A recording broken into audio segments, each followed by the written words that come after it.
Sung Jinho stood in the middle of the room tying her hair into a ponytail as she remarked that her older brother had done nothing but stay at home for the past few days.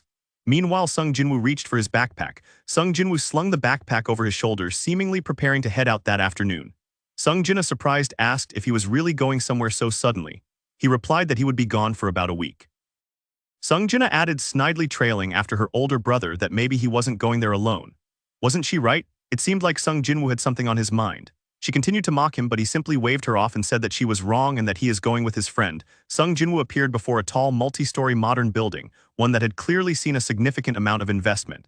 Yet at the base of the building itself, there seemed to be some kind of magic unfolding. If one were to step inside the tallest building, they would see one of the corridors blazing with fire, like a hellish road that led only to a single strong and powerful boss. Sung Jinwoo stood by the blazing corridor, his thoughts drifting back to the moment he defeated Cerberus. Back then he had outclassed the beast by 20 times, and now his level was 3 times higher than even that. This time he reminded himself there would be no need to run.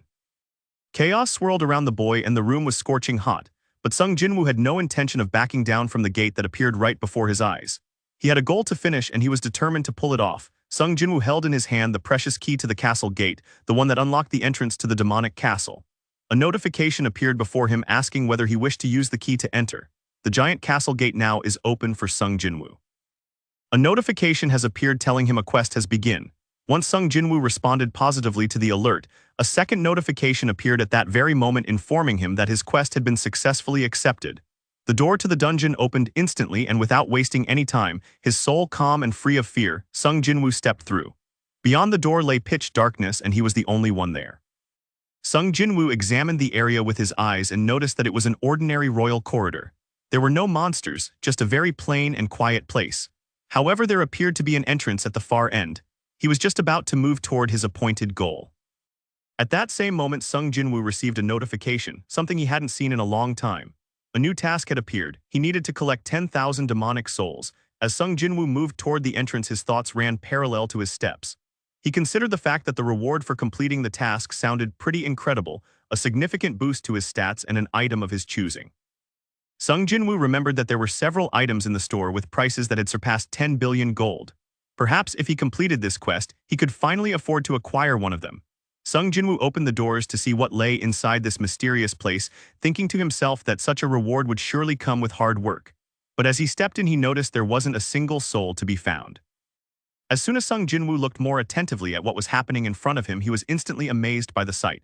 It was so overwhelming that he couldn't even find the words to speak. Sung Jinwoo observed everything before him. What a ruined road this place was, as if it had endured countless battles. There were wild, windy, and dangerous streams scattered throughout. It was only then that he fully realized he had stepped into an open space. Sung Jinwoo was simply at a loss for words. He couldn't believe this was happening to him. After all, no one would have thought that an open space like this could exist inside a dungeon. Sung Jinwoo looked at the area in front of him and began to notice familiar nooks and crannies. The same city, the same buildings, the same atmosphere. But everything felt more terrifying, more violent. It was then that he realized this was a mirror copy of Seoul. Sung Jinwoo tried to look a little farther ahead through the wind currents that seemed to gather into thick waves, as if out of spite trying to push him forward. As he focused, he noticed several pairs of glowing red eyes piercing through the haze. The sight brought him back to the task at hand. He needed to collect 10,000 demonic souls. Just as Jinwoo was lost in thought, everything was suddenly cut short by a man speaking, as if he had just discovered something. Jinwoo then remarked that inviting an outsider to become the guild leader was a big risk. Sung Jinwoo also thought about the fact that he might have stretched the truth a little when he told Jinna he'd be gone for just a week. Now he wasn't so sure whether he could handle this task within that amount of time. With his backpack in hand, Sung Jinwoo suddenly sensed some movement behind him, slight but unexpected. It seemed for a moment that he had foolishly let his guard down in front of these demons. Sung Jinwoo reacted as quickly as possible, his gaze shifting into a sharp, serious expression, one that seemed almost capable of hypnotizing the monsters near him. Then without a word, he extended his hand, still holding his backpack. Sung Jinwoo noticed a large number of terrible monsters in front of him, all trying to get as close to him as possible. But how foolish they were, completely unaware that they had already been dealt with in the time it would take to snap a finger. A more aggressive humanoid demon appeared in front of Sung Jinwoo, attempting to stun him with a deafening scream. It had already opened its massive maw, preparing to unleash magical power directly at him, but not for Sung Jinwoo. With his incredible speed and refined technique, he was already behind the monster in an instant, having disposed of it as effortlessly as snapping a finger, just like the others before it. He remarked calmly that so far there was no problem. Having dealt with the first batch of monsters, Sung Jin-woo smiled as he noticed that he could now track the progress of his own experience, a feature that was to him quite convenient. Some man was holding up metal chopsticks with 2 fingers, his expression serious, as if preparing to deliver a message of great importance, one that hinted someone was about to make a significant statement. A gray-haired man in a business suit came into view, inquiring with a hint of surprise whether this person truly wanted to become the head of Yoo Jin Guild. The statement seemed to catch him off guard. His name was Yoo Myung-hin. The man turned out to be Yoo Jin's father. Dressed in a business suit and wearing a serious expression, he replied firmly that yes, he did want to become the head of the Yoo Jin Guild. The man immediately pulled out a report, daring to examine everything his son had been doing all this time. After reviewing it, he spoke aloud, mentioning his guild leader's license and the dungeon income report. Yoo Jin looked earnestly at the expression on his father's face. He could tell that his father was wavering, torn between choosing him or his older brother. And now the only question that remained was who his father would ultimately decide to choose. Just as Yoo Jin was lost in thought, everything was suddenly cut short by a man speaking, as if he had just discovered something. Yoo Jin then remarked that inviting an outsider to become the guild leader was a big risk. Suddenly, the man continued, saying that he wanted to introduce Yoo Jin to someone. The words immediately drew the boy's attention, his expression beginning to glow with overwhelming joy. The man gave a short response, one that meant little to Yoo Jin, yet it was enough to prompt him to start walking forward.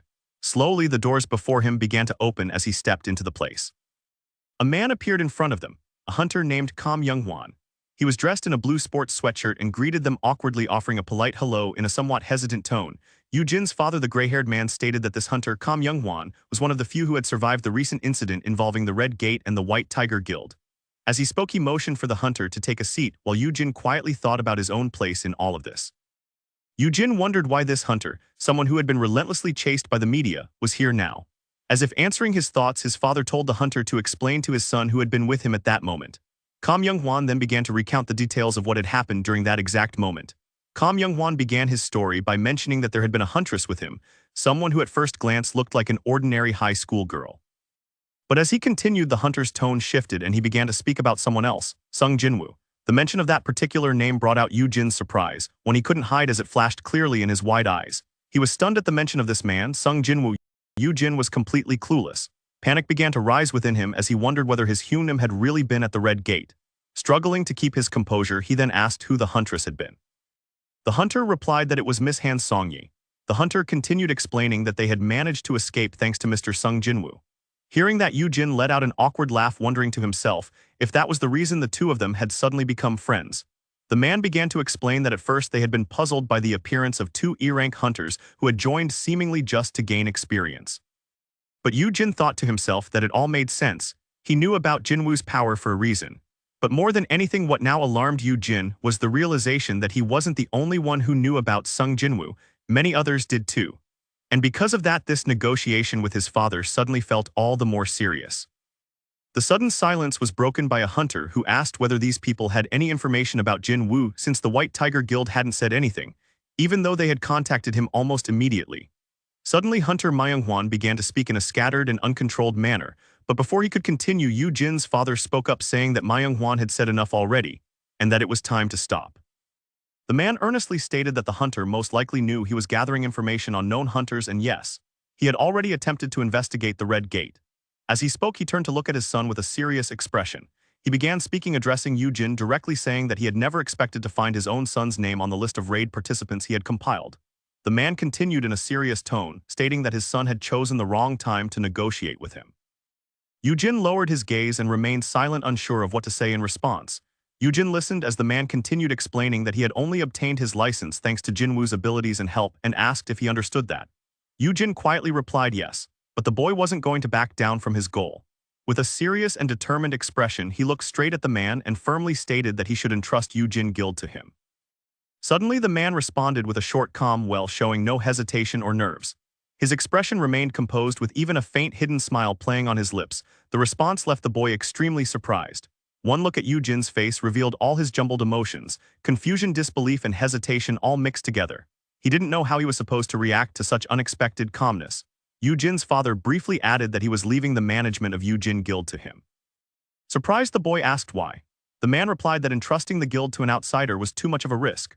The boy began to speak uncertainly, admitting that in this case he was essentially a cheat. To that the man responded while gradually rising from his seat, asking whether anyone ever truly behaved sincerely in business negotiations. The man finally rose from his seat, looking down at his son with a serious gaze. Then with deliberate weight in his voice, he began to call out the name of the hunter, Sung Jin-Woo. The man pointed at the paper, his eyes fixed on the image of the other person whose biography was fully detailed in the documents. He stated that this was the person the boy needed to draw specifically into Yoo Jinho Guild. The boy looked straight at his father with a confident gaze, realizing that this was his first and only chance. With determination in his voice, he loudly proclaimed that he would do everything in his power. The boy thought to himself that a tiger's child remains a tiger, referring to both himself and his father, whom he would strive to resemble for the rest of his life. The man gave a brief fine, then began buttoning up his suit jacket, clearly intending to gradually leave the room. Meanwhile, the boy reflected on the fact that he had already made efforts to bring two S-ranked hunters into their guild. The man brought up the fact that Cha Haein was from the Hunters Guild and that Min Byung-jae had recently retired. However, the first hunter was now stepping in to serve as Choi Jong-in's deputy. Reflecting on all of this, the man recalled that it was precisely for these reasons he had suggested Yoo Jinho become the head of Yoo Jinho Guild, supported by strong funding and clear direction. But standing on the other side of that decision was none other than Byung-jae himself. The man reflected on the fact that the body of a massive flying ant had been discovered on the shores of Japan. If a fourth raid were to occur, he thought they would have the opportunity to bring it into their fold. The man wondered whether he would be the first to gain the favor of those two hunters, or if his son would manage to attract hunter Sung Jin-Woo even faster. The man closed his eyes as if trying to focus his thoughts. He remained silent for a while, and in his mind he resolved that soon everything would become clear. After a while, Jin-Woo stood up, resting his foot on the lifeless body of one of the monsters.